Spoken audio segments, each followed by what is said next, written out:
ઓલા મારા ઉલકાઓ ધોરણ 12 સાયન્સના હોનહાર વિદ્યાર્થીઓ બરાબર ને સ્વાધ્યાયના દાખલા ચાલી રહ્યા છે ચેપ્ટર નંબર 7 ના તમને એવું ખબર હશે કે ચેપ્ટર નંબર 7 પૂરું થાય ને તો આપણું 50 માર્ક્સ નું ફિઝિક્સ પૂરું થઈ જશે 100 માંથી 50 ખતમ તૈયારી રાખજો બરાબર હે ને બહુ સરસ સમય નહીં બગાડીએ આપણે બહુ કામ બધું બહુ કરવું છે રાઈટ ઓકે વધારાનું સ્વાધ્યાય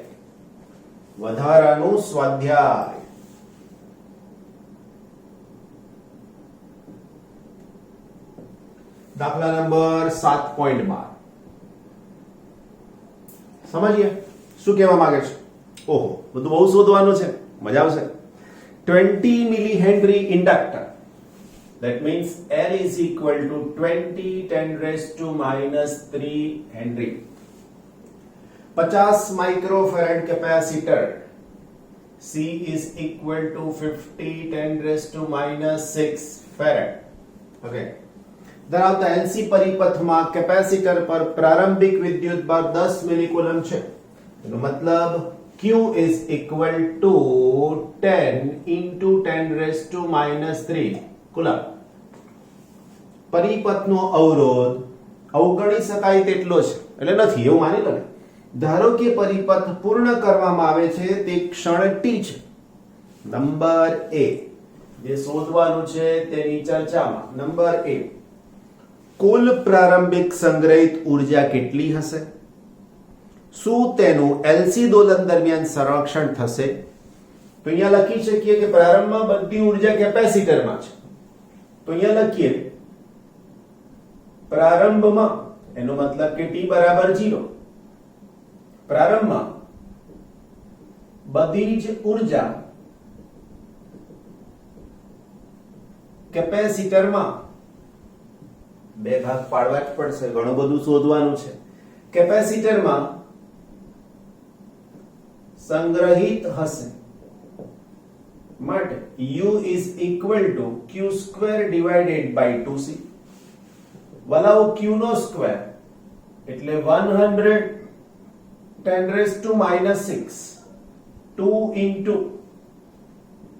50 into 50 into 10 raised to minus 6 તો પહેલા આ બે 0 નીકળી ગયા 50 ગુણાકારમાં 2 અને 100 નીકળી ગયા મતલબ શું થયો તો કે 1 જૂલ રાઈટ બસ તો આન્સર મળી ગયો U is equal to 1 joule correct number 1 હવે બીજો પ્રશ્ન છે એની અંદર જ પૂછ્યો છે શું તેનું LC દલનો દરમિયાન સંરક્ષણ થશે તો જવાબ આવશે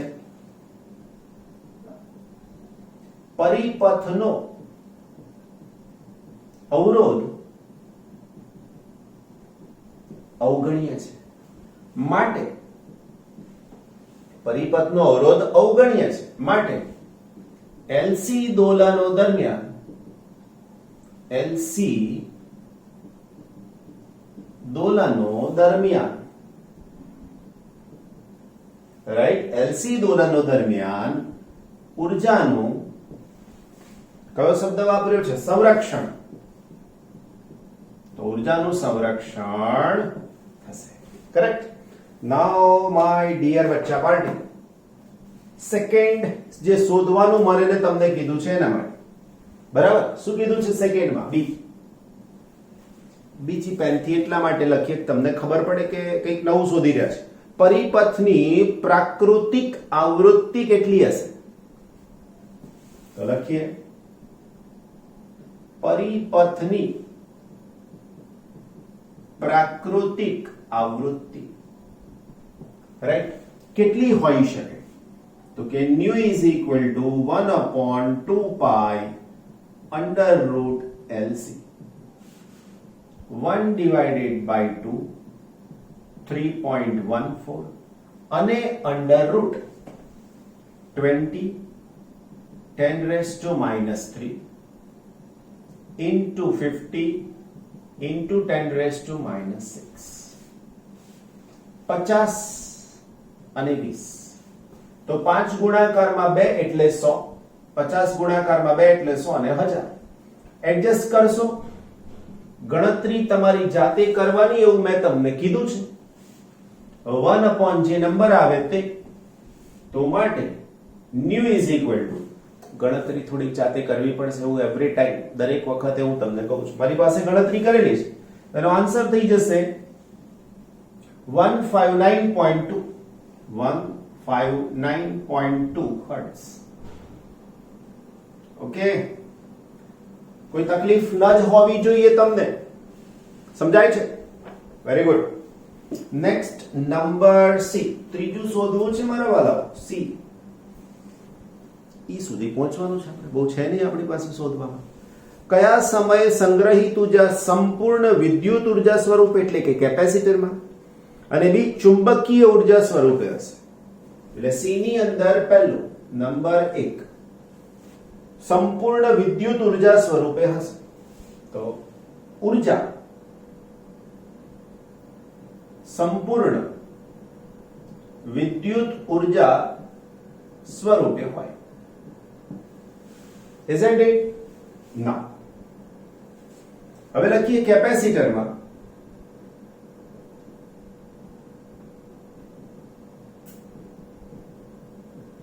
સંગ્રહિત ઉર્જા U is equal to Q square upon 2C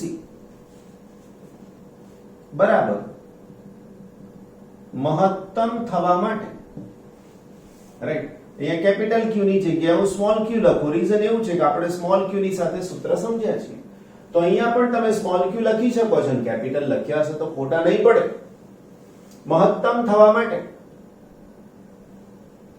Q is equal to QM cos omega t બરાબર QM થવું જોઈએ. એટલે કે cos omega t is equal to plus or minus, અહીંયા પણ તમે પ્લસ ઓર માઇનસ લખશો પણ સ્ક્વેર થઈ જવાના છે એટલે કોઈ પ્રશ્ન નહીં આવે. પ્લસ ઓર માઇનસ 1 થાય. હવે આ cos omega t is equal to plus or minus 1 થવા માટે omega t ની કિંમત કઈ હોઈ શકે? તો માટે omega t is equal to શું થવું જોઈએ બચ્ચા પાર્ટ? તો કે omega t is equal to 0 pi 2 pi 3 pi આવું n pi હે ને. ઓકે, તો આના ઉપરથી ઓમેગા ની જગ્યાએ હું કિંમત મૂકું તો કે 2 pi upon t into t is equal to n pi. આ ઓમેગા ની જગ્યાએ મેં આ કિંમત મૂકી દીધી ને છેલ્લું પદ n pi. તો pi અને pi કેન્સલ. મારે t જોઈએ છે તો માટે t is equal to, આ t ઉપર જશે ને બે નીચે આવશે તો અહીંયા nt by 2. લાંટી નહીં, nt કીધું બરાબર. સાંભળો, આ n into t અને છેદમાં 2. તમે સાંભળો છો ખોટું ખોટું પછી? માટે t is equal to 0 t by 2 t 3t by 2 4t by 2 આવા ઘણા બધા સમયે ઉર્જા માત્ર કેપેસિટરમાં જ હશે, કેપેસિટરમાં જ સંગ્રહાયેલ હશે. રાઈટ, ગુડ, બહુ સરસ. બીજો પાર્ટ આપણે સમજાવવા જઈ રહ્યા છીએ મારા વાલા બચ્ચા પાર્ટીઓને. રાઈટ, નંબર 2 ક્યાં લખીએ? થોડુંક ઉપરથી લઈ લઈએ ને. નંબર 2 બીજા પાર્ટમાં એવું કીધું છે કે સંપૂર્ણ ચુંબકીય ઉર્જા રૂપે, સંપૂર્ણ ચુંબકીય ઉર્જા રૂપે. હવે આનો રસ્તો બે રીતે થાય કે જો બધી જ ઉર્જા કેપેસિટરને બદલે ઇન્ડક્ટરમાં હોય તો વિદ્યુત ભાર કેપેસિટર પર 0 થાય, અથવા તો ઇન્ડક્ટરમાં પ્રવાહ મહત્તમ થાય. એટલે આ સૂત્ર વિદ્યુત ભાર આપે છે તમને, તો એવું પ્રવાહનું સૂત્ર લખી શકાય. રાઈટ, તો અહીંયા હું બે ઓપ્શન બીજા આપીશ તમને સમજવા માટેના, પણ જવાબ તો એક જ થવાનો છે, ધ્યાન રાખજો. તો લખું છું Q is equal to QM cos omega t બરાબર 0 થાય. માટે omega t is equal to pi by 2 3 pi by 2 આવું આગળ જશે અને અહીંયા આવશે 2n + 1 pi by 2n + 1 pi by માટે omega t is equal to 2n + 1. Okay, આ હું પછી લખું. કોમન થવાનું છે, બંનેનું સરખું જ થવાનું છે. ઓર કરીને I is equal two Im sin omega t બરાબર ±1. સમજાઈ વાત? હવે જ્યાં sin છે તો ઓમેગા t ની કિંમત કઈ લેવી જોઈએ? તો માટે omega t is equal to again એની એ જ વાત pi by 2 3 pi by 2 again છેલ્લું પદ 2n + 1 પાઈ બાય 2 થાય. That's it. માટે બંનેનું કમ્બાઈન કરું છું, ધ્યાન રાખજો. માટે omega t is equal to 2n + 1 pi by 2. Right? માટે હવે આ બંનેનું કોમન છે એટલે હું આગળ જ રીતના વધારીશ. ઓમેગા ની જગ્યાએ 2π/t into t is equal to 2n + 1 pi by 2. વાલા બચ્ચાઓ, પાઈ કેન્સલ. આ t જોઈએ છે એટલે આ t ઉપર જશે અને આ બે નીચે આવશે. તો આના ઉપરથી t is equal to 2n + 1 t by 4. That's it. સમજાઈ ગયું? હે ને? બહુ સરસ. માટે t is equal to t ની કિંમત n ની કિંમત 0 લઈ લો તો અહીંયા આવશે t by 4. એના પછી n બરાબર 1 લઈ લો તો 3t by 4. એના પછી 5t by 4. જવાબ દો એન્ડ સુધી. પાછું આ સમયે ઉર્જા માત્ર ઇન્ડક્ટરમાં સંગ્રહાયેલ હશે. ઓકે, કોઈ તકલીફ નથી ને મારા વાલાઓ? બહુ સરસ. હવે બે પ્રશ્નો પૂરા થઈ ગયા. હવેનો પ્રશ્ન જે ડી સમજાવવા જઈ રહ્યા છે એના પહેલા તમને અહીંયા એક વાત કહી દઉં જે ત્યાં પણ લાગુ પડશે. કઈ વાત છે? તો વાત એવી છે કે આમાં ટી છે કેટલા?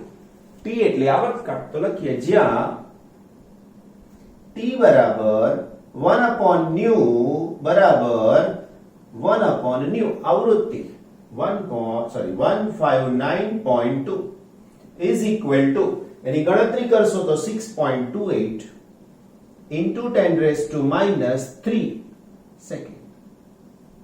આને કહેવાશે આવર્તકાળ. ઓકે, આને કહેવાશે આવર્તકાળ. ક્લિયર ને? બસ તો પછી એના પછી આપણી પાસે બીસી ડી શોધવાનો છે મારા વાળા. ઈ પણ છે. પછી ઇન્ડક્ટર અને કેપેસિટર વચ્ચે કયા સમયે કુલ ઉર્જા સમાન રીતે વહેંચાશે? ઇન્ડક્ટરમાં સંગ્રહિત ઉર્જા બરાબર કેપેસિટરમાં સંગ્રહિત ઉર્જા બેનો સરવાળો કરો એટલે કુલ ઉર્જા થાય. હે ને? અહીંયા લખો કુલ ઉર્જા બરાબર કેપેસિટરમાં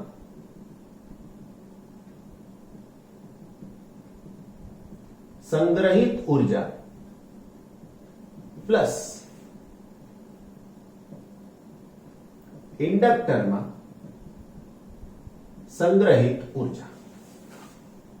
હવે આ બંને સમાન થઈ ગઈ. રાઈટ? તો કુલ ઉર્જાનું સૂત્ર થાય Q²/2c. કુલ ઉર્જાનું સૂત્ર. અહીંયા કરેક્શન કરી લઈએ, બસ તમને કન્ફ્યુઝન ના થાય. આટલું જ મારે કરેક્શન કરવાનું હતું, બાકી કઈ જરૂર નથી. ઓકે, કુલ સંગ્રહિત ઉર્જા ઇઝ ઇક્વલ ટુ કેપેસિટરમાં સંગ્રહિત ઉર્જા. તો હવે મારી પાસે અહીંયા જે ઉર્જા છે તેમાં હવે થઈ જશે Q²/2c પ્લસ Q²/2c પ્લસ ઇન્ડક્ટરમાં સંગ્રહિત ઉર્જા તો એ પણ Q²/2c થાય. કારણ શું? તો અહીંયા કન્ડિશન આપી છે બંનેમાં સંગ્રહિત ઉર્જા સમાન છે એવું કારણ કીધું છે. વાંચો પ્રશ્નમાં સ્પષ્ટ. ઇન્ડક્ટર અને કેપેસિટર વચ્ચે કયા સમયે કુલ ઉર્જા સમાન રીતે વહેંચાશે? તો અહીંયા કન્ડિશન આપી છે, અહીં બંનેમાં સંગ્રહિત ઉર્જા સમાન જ છે, આવું કહેવાય. બંનેમાં સંગ્રહિત ઉર્જા બિલકુલ સમાન જ છે. બસ હવે તમારા દાખલાને જવાબ તરફ લઈ જઈએ ને, તો અહીંયા થઈ જશે q² upon 2c is equal to 2q dash square upon 2c. Right? મારે જોઈએ શું? q dash, કારણ કે મારે તો મૂલ્ય શોધવાનું છે સમયની સાથે ને, તો અહીંયા મારે જોઈએ, માટે આ 2c અને 2c કેન્સલ. તો હવે q dash square is equal to q square divided by 2. તો આના ઉપરથી q dash is equal to q upon root 2. બરાબર ધ્યાન રાખજો. ઓકે, સમીકરણ નંબર 3, આને કહીશું 4 ને આને કહીશું 5. હવે q dash નું સૂત્ર અને q નું સૂત્ર ડિફરન્ટ છે, એવું ધ્યાન રાખજો. રાઈટ? q dash નું સૂત્ર હું શું લખીશ? તો q dash ની જગ્યાએ મારે લખવું પડશે q dash સ્ક્વેર. તો એની જગ્યાએ q નું સૂત્ર આપણું જે ભૂતકાળમાં લખતા હતા તે જ લખવાનું વાલા બચ્ચાઓ. q qm cos omega t. q is equal to qm cos omega t. એવું q dash is equal to શું થાય વિચારો અને પછી લખી નાખીએ. કરેક્ટ? ઓકે વાલા બચ્ચાઓ, વિચારી લીધું ને? બહુ સરસ. ચાલો, જો હું q નું સૂત્ર લખું, q dash is equal to આ q dash. ઓકે, બીજું એક ધ્યાન રાખજો, આ વર્ગ છે, વર્ગમૂળ કર્યું એટલે મારે આગળ પ્લસ ઓર માઈનસ કરવું પડશે. q dash is equal to જેવું અહીંયા qm લખ્યું છે એવું મારે લખવું પડશે મેક્સિમમ વિદ્યુત ભાર. ઓકે, તો પાછો અહીંયા સુધારો કરી દઈએ છે, q0 કરી દઈએ. આ શરૂઆતનો વિદ્યુત ભાર છે તો q0. તો આને પણ હું તમારી માટે મેક્સિમમ માટે q0 કહી દઉં, આને પણ મેક્સિમમ માટે q0 કહી દઈએ. સિમ્બોલ એક સરખા રાખવાથી ફાયદો શું થાય? સિમ્બોલ એક સરખા રાખવાથી ફાયદો એ થાય કે છેક સુધી તમારું માઇન્ડ એકદમ ક્લિયર રહેશે. તો q dash is equal to q0, તો પાછું મારે આને q0 કહેવું પડશે. રાઈટ? આને પણ q0, એવું આ પણ અને એવું અહીંયા પણ. Right? Okay, q dash is equal to q0 cos omega t. હવે આના ઉપરથી હું બે પદ વધુ છું, q dash ની કિંમત લખું છું q0 upon root 2 is equal to q0 cos omega t ની જગ્યાએ તમને ખબર છે twice pi upon t into t. તો આ q0 કેન્સલ થઈ ગયા. હવે આને હું મોડિફાઈ કરીને લખવાની વાત કરું તો 1 upon root 2 is equal to cos twice pi upon t into t. ખ્યાલ આવ્યો? હવે મારે અહીંયા પ્લસ ઓર માઈનસ, તો અહીંયા પણ પ્લસ ઓર માઈનસ, તો અહીંયા પણ પ્લસ ઓર માઈનસ. આ સૂત્ર શું કહેવા માંગે છે? તો આ સૂત્ર એવું માંગે છે કહેવા કે આ ખૂણાની કઈ કિંમત માટે આ પદ શક્ય બને? તો અહીંયા પ્લસ કિંમત cos pi by 4 માટે અને આ જ માઈનસ કિંમત 3 pi by 4 માટે. બરાબર? તો અહીંયા લખું છું, ફરીથી ધ્યાન રાખજો. શું લખીશું? તો આવું લખીશ, cos 2 pi upon t into t is equal to cos pi by 4 or cos 2 pi upon t into t is equal to cos 3 pi by 4. એનો મતલબ કે આ ખૂણો pi by 4 હોય ત્યારે 1 upon root 2 અને 3 pi by 4 હોય ત્યારે -1 upon root 2 મળશે. માટે કિંમત છેલ્લું પદ twice pi upon t into t is equal to આ pi by 4 ની સાથે મારે શું લખવું જોઈએ? તો એ pi by 4 ની સાથે મારે જે પદ લખવાનું આવશે એ n pi plus pi by 4. મતલબ શું થયો? તો હવે હું આમાંથી ચાલો ફરીથી twice pi upon t into t is equal to pi ને કોમન લઈ લઉં તો n plus pi by 4. pi અને pi કેન્સલ થઈ જાય. તો હવે મારી પાસે સૂત્ર જે બાકી રહ્યું એમાંથી t is equal to આ t ઉપર જશે, 4 અહીંયા આવશે તો 4 n plus pi કોમન થઈ ગયા.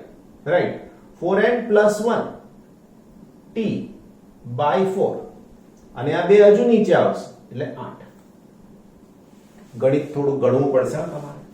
આ સમયની કિંમત માટે તમને ઉર્જા બંનેમાં અડધી અડધી મળશે.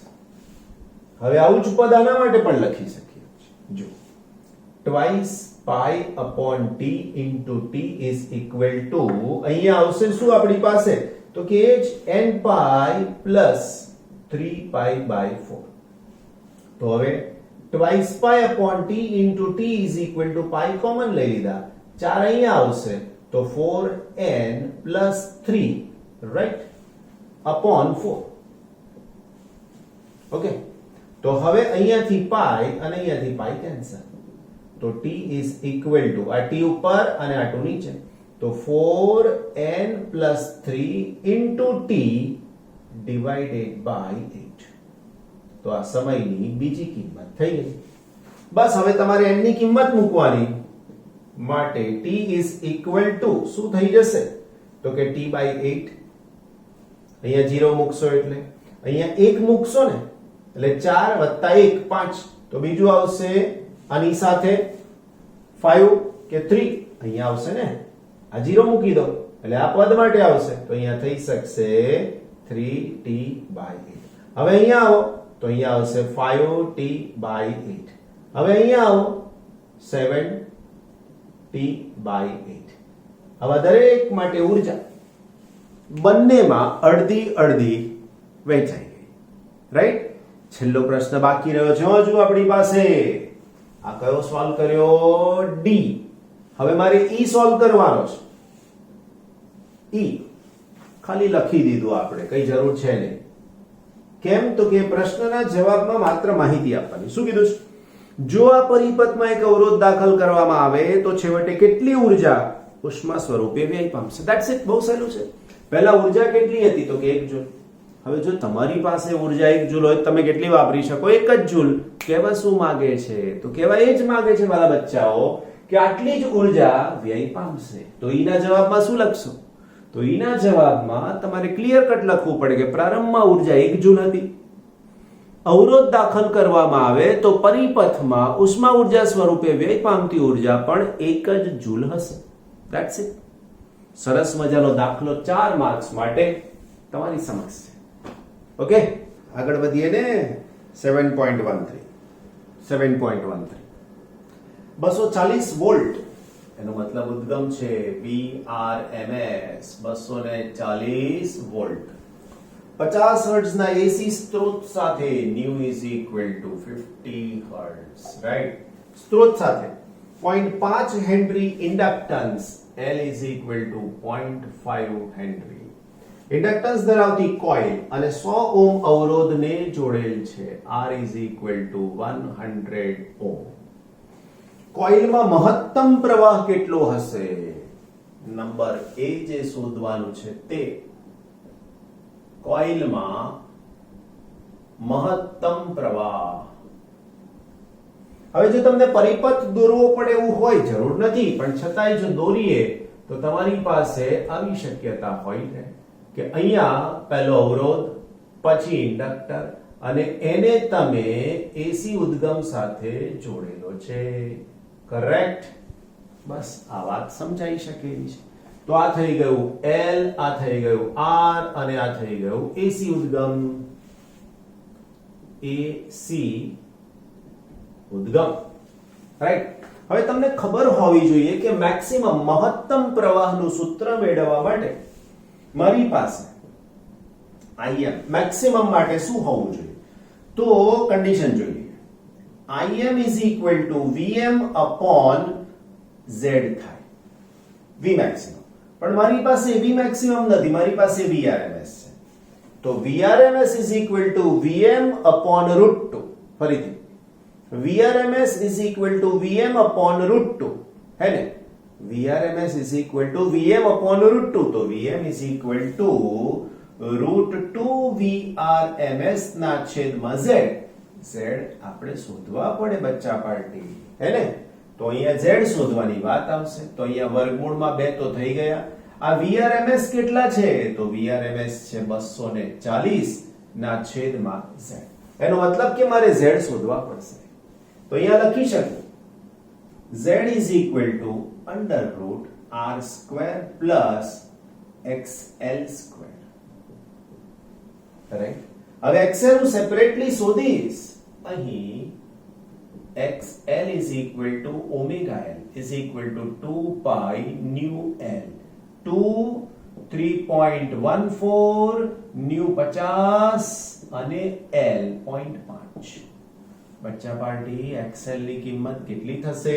તો જો 50 ગુણાકારમાં 2 એટલે 100. આ 314.5 એટલે ભાગાકારમાં 2. ભાગાકારમાં 2 કરો એટલે 314 ના અડધા 157 ઓહમ. ઓકે, ડબલ કરી દો એટલે તમને જવાબ મળી જાય. રાઈટ?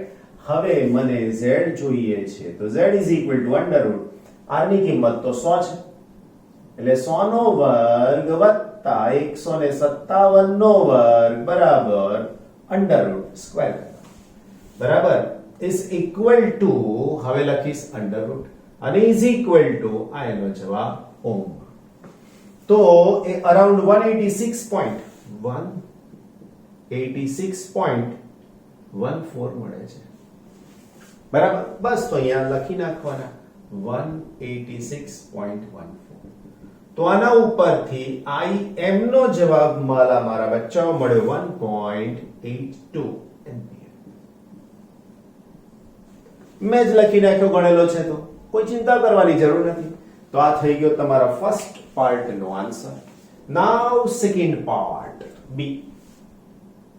બીમાં શું પૂછ્યું છે? મહત્તમ વોલ્ટેજ અને મહત્તમ પ્રવાહ વચ્ચેનો સમય તફાવત શોધો. રાઈટ? મહત્તમ વોલ્ટેજ અને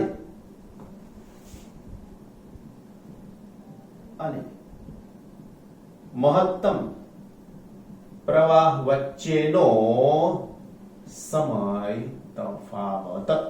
સમય તફાવત શોધતા પહેલા તમારે શું કરવું પડે? બોલો. તમારે કળા તફાવત શોધવો પડે. રાઈટ? તો હવે મારે અહીંયા લેવું પડશે Im, અહીંયા લેવું પડશે Vm. રાઈટ? VL કહી દઈએ, ચાલો ઇન્ડક્ટર છે તો VL. એની સાથે સાથે આનું પરિણામ આવું કંઈક મળશે. રાઈટ? RC પરિપથ છે તો RC નું પરિણામ અહીંયા ક્યાંક મળશે બેન. તો આ ખૂણો થઈ જશે phi. તો હવે મારે શું લખવું જોઈએ? તો tan phi is equal to શું આવે? તો tan phi is equal to VL સામેની બાજુ ના છેદમાં પાસેની બાજુ. હવે સામેની બાજુ એટલે અહીંયાથી આ થઈ આને કહેવાય VL અને આ જ દિશામાં અહીંયા VR પણ હશે. આવું ડ્રો કરવાનું કારણ શું? આવું જ કેમ ડ્રો થયું? તો તમારી પાસે બે કમ્પોનન્ટ છે, એક અવરોધ અને બીજું ઇન્ડક્ટર. આ ફેઝ ડાયાગ્રામ બેનું પરિણામ છે. પહેલા હું અવરોધ માટે લઉં તો ઉપરનું કશું જ નહીં આવે, VR અને IM એક જ દિશામાં હશે. કારણ આ ચેપ્ટરની પહેલી થિયરી તમને એવું કહે છે કે I અને V વચ્ચે કળા તફાવત ના હોય જો પરિપથમાં માત્ર અવરોધ હોય તો. પરિપથ જો L ઇન્ડક્ટર વાળો હોય તો આ ચેપ્ટરની બીજી થિયરી તમને એવું કહે છે કે વોલ્ટેજ આગળ અને પ્રવાહ પાછળ બે વચ્ચેનો કળા તફાવત π/2 જે છે IM અને VR. હવે આનું ને આનું પરિણામ અહીંયા મળ્યું તો આ ખૂણો phi થઈ ગયો જેની પાસેની બાજુ ને જેની સામેની બાજુ. હવે VL અને VR મારે લખવાના. હવે V એટલે અવરોધ, V એટલે ઓહમનો નિયમ. તો VL is equal to અહીંયા મારે લખવું પડે XL into IM અને એવું અહીંયા R into અવરોધ R into IM. કોઈ એમ કે સર તમારે IM ના લખાય, કઈ વાંધો નહીં ભાઈ, એકચ્યુઅલી મારે લખવું પડે RMS. તો અહીંથી RMS ને અહીંથી RMS કાઢી નાખો. તો XL મેં શોધી નાખેલા છે. કેટલા છે બચ્ચા પાર્ટી XL? તો 157. અવરોધ R તો આપેલો છે 100, એનો મતલબ 1.5 સેકન્ડ. કરેક્ટ? માટે tan phi is equal to 1.57, તો phi is equal to tan inverse 1.57. તો આના ઉપરથી માટે phi is equal to tan નું ટેબલ કાઢો, શાંતિથી જુઓ. જવાબ હું લખી દઉં અહીંયા ગાડી 57 ડિગ્રી 57.5 ડિગ્રી. તો આ જવાબ મળી ગયો ડિગ્રી. હવે તમારી પાસે કન્વર્ઝન છે શું? તો કે 180 ડિગ્રી તો પાઈ રેડિયન, રાઈટ? પાઈ રેડિયન. તો મારી પાસે 57.5 ડિગ્રી તો કેટલા રેડિયન? કરેક્ટ? બસ, તો આનો આન્સર તમને મળી જ જવો જોઈએ આની અંદરથી. તો અહીંયા લખું છું, ધ્યાન રાખજો. માટે phi is equal to 57.5 divided by 180 into pi. Pi ની વેલ્યુ 3.14, તો 57.5 3.14 divided by 180, around answer 1 radian. Okay, 1 radian. હવે તો આપણે આવું લખી શકીએ, omega into t is equal to 5. Omega into t is equal to 5. આ t ની જગ્યાએ હવે હું લખું છું ડેલ્ટા t.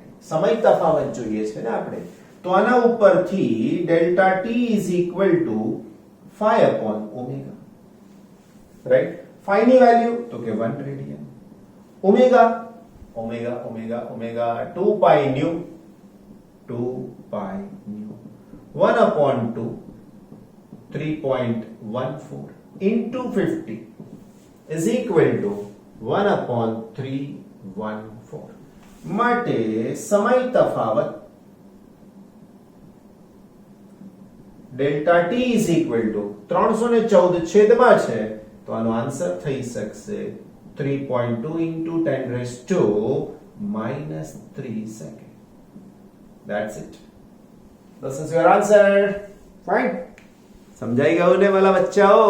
કોઈ તકલીફ ના જ પડવી જોઈએ. કરેક્ટ? કોઈને એમ થાય આના બરાબર આ કેમ લીધું?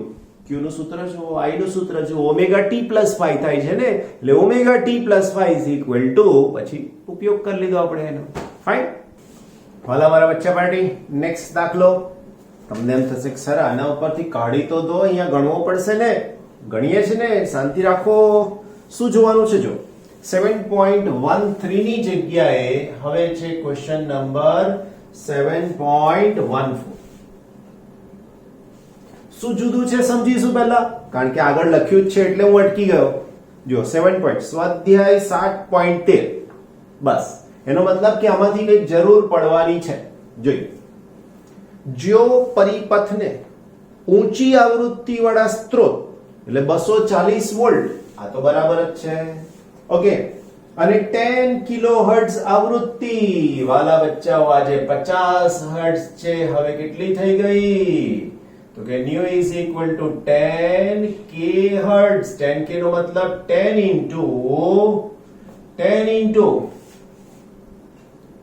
into 10 raised to 3 hertz is equal to 10 raised to 4 hertz. Right? Okay. જોડવામાં આવે છે તો A અને B. સ્વાધ્યાયના જવાબો મેળવો. ખૂબ ઊંચી આવૃત્તિએ પરિપથમાં રહેલ ઇન્ડક્ટર ખુલ્લા પરિપથ ઓપન સર્કિટની માફક વર્તે છે એ વિધાન સમજાવો. ડીસી પરિપથમાં સ્થાયી અવસ્થા આવે પછી ઇન્ડક્ટરની વર્તણૂક કેવી હશે ડીસી પરિપથમાં? ઓકે, હવે L જે મેં મૂલ્ય કાઢી નાખ્યું એ મારે ઉપરથી લખવું પડશે કે L is equal to 0.5 henry. અવરોધ પણ આનો આજ માત્ર આ કિંમત અહીંયાથી બદલાય છે. શું શોધવાનું છે? બધું જ અહીંયા છે તમારી પાસે. તો સૌથી પહેલા અમારે આ સૂત્રમાં કોઈ બદલાવ નહીં આવે. તમને હિન્ટ આપું છું, ગણીશ તો હું જ, તમે ચિંતા ના કરશો. એક પણ દાખલો છોડ્યો નથી. હોમવર્કમાં આપીશ તો પણ સમજાવીને આપીશ. ચિંતા નહીં કરવાની, કામ જબરજસ્ત. XL is equal to omega. આ બધું જ આનું આ માત્ર ન્યુ હતા આવૃત્તિ એ 10⁴ થઈ ગઈ. વાલા બચ્ચાઓ, જો 10⁴ થઈ જાય, રાઈટ? તો આ 0.5 અને 2 એક થઈ જાય, તો હવે આ જવાબ 3.14 જ થાય. એનો મતલબ કે મારી પાસે જે સમજૂતી છે એની અંદર મને આ એક્સેલ ની વેલ્યુ બદલાશે. એક્સેલ બદલાશે એટલે આ બધું જ બદલાશે. ઓકે, એટલે હું તમને સમજાવવા માટે થઈને કે આ જ દાખલો છે, બીજું કશું અલગ છે નહીં. તો હવે બચ્ચા પાર્ટી મને મળી ગયું. એક્સેલ ઇઝ ઇક્વલ ટુ આનો ગુણાકાર 1 એટલે અહીંયા થશે 3.14 into 10⁴. પણ સર આ 10⁴ મારે કાઢી નાખવા છે, તો 31400 બરાબર. બસ આ જવાબ થઈ ગયો આપણો. ફાઇન. હવે મને z શોધવા છે બચ્ચા પાર્ટી. તો z નું સૂત્ર છે √r². r એટલે 100 છે બચ્ચા પાર્ટી. 100 નો વર્ગ પ્લસ 31400 નો સ્ક્વેર. લગે રહો મારા વાલાઓ. આનો વર્ગ સરવાળો કર્યા પછીનું પદ, રાઈટ? અને છેલ્લો જવાબ. ગણતરી તો તમારે જ કરવી પડશે, હું જવાબ લખીશ તો પણ.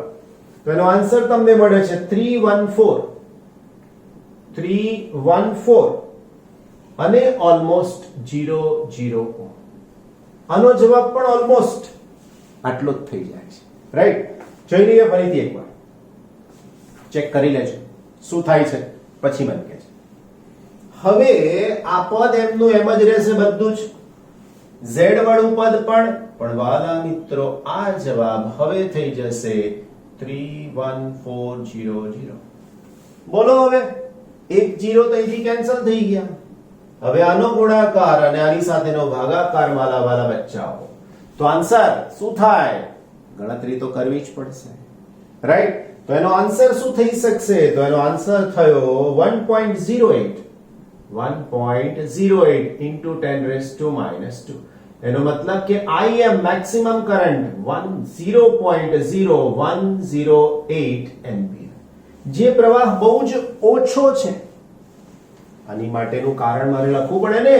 કારણ પૂછ્યું છે, જુઓ પ્રશ્નમાં પૂછ્યું છે કે સ્વાધ્યાયના જવાબ મેળવો. એ અને બી ખૂબ જ ઊંચી આવૃત્તિએ પરિપથનો જે ઇન્ડક્ટર છે એ ખુલ્લા પરિપથ તરીકે વર્તે છે.